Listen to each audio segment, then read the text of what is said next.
I think one of the biggest things that has made some good progress in the modern awareness is that having mercury in your mouth is maybe not the best thing for you. And then people find this out, and they probably often already have some mercury amalgam fillings in their mouth. And the first thing they think is, okay, I got to get these out.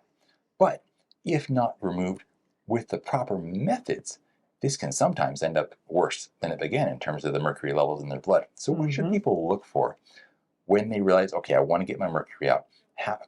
What's a safe way to do this, and how do I find a doctor who knows what to do?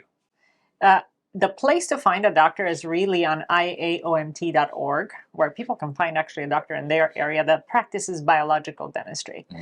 But I want to start answering this by also telling you about my story with amalgam fillings, which is what they're called. So for those of you watching this, if you look in the mirror and take a look in your mouth, you're going to see these dark fillings that are called silver fillings. They're actually not silver, okay? They look silver, but they're actually up to 50% mercury. I grew up in Romania, so by the age of 14, I already had 16 large mercury fillings in my mouth. And it was always very fascinating to me that I would take a fork, touch it on one of my silver fillings, and it would give me a zinger. Wow. Why? Because galvanic currents happened. So I created a whole battery in my mouth. So when you have moisture with two metals, that's what happens. And it was really, really draining me. So I had chronic fatigue as a result. But when I went to dental school here in the United States, I decided, okay, well, these don't look good. You know, whenever I laughed, you could see all the way in the back. So I'm just going to have them removed. Little did I know that you have to have them removed safely by practicing the biological method called smart removal that was coined by IAOMT to keep you safe. So I had it removed and I ended up inhaling a lot of mercury vapor. So it resulted in headaches for me, blurry vision, more chronic fatigue, and gut problems because I probably swallowed some of this mercury material. Yeah. It wasn't until a couple of years later that I noticed that my mercury was high by going to a naturopath. Yeah. We did a test, and it took me years to detoxify from mercury.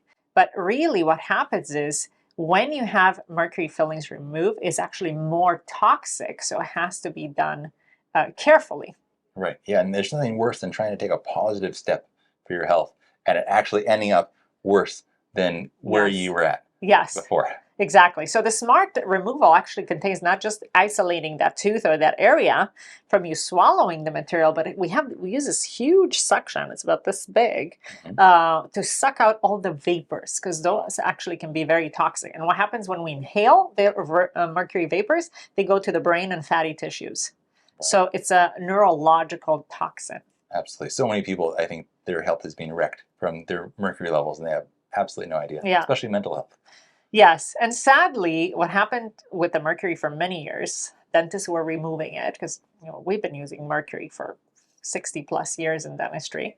It went from the suction and the drain into the water supply, into the rivers. Fish ate it, then we ate the fish. So there's not one person on this planet that doesn't have some level of mercury in their body.